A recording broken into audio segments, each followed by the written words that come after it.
Here's a full update on Philippine future weapons and missile systems, summarized into one cohesive 600-word paragraph without headings or subheadings, and entirely in English as requested. The Philippines is undergoing a major transformation in its defense posture, marked by a historic shift from internal security to territorial defense, especially in light of rising tensions in the West Philippine Sea.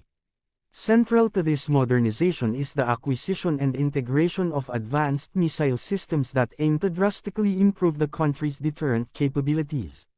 One of the most significant developments is the procurement of the BrahMos supersonic cruise missile from India, making the Philippines the first international customer of the system. Designed as a shore-based anti-ship missile, BrahMos has a range of nearly 300 kilometers and travels at speeds up to Mach 3, offering a powerful coastal defense asset that could deter hostile naval forces.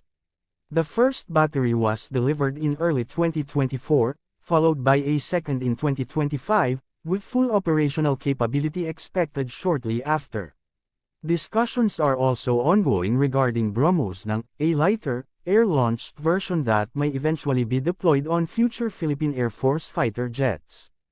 In parallel, the Armed Forces of the Philippines, AFP, has shown a strong interest in acquiring the US-made HIMARS, High Mobility Artillery Rocket System, which is capable of launching precision-guided rockets and missiles over long distances. HIMARS, if acquired, will give the Philippine Army an advanced and flexible long-range strike capability across land targets. Another landmark development involves the deployment of the U.S. Typhoon mid-range capability missile system during joint exercises in northern Luzon in 2024. This advanced missile platform can launch SM-6 interceptors and Tomahawk cruise missiles, covering vast distances including major portions of the South China Sea and even parts of China's coastline. While this deployment was part of joint drills, ongoing talks suggest the Philippines may seek more permanent access or even eventual acquisition of such systems in the future, though this move has drawn strong criticism from China.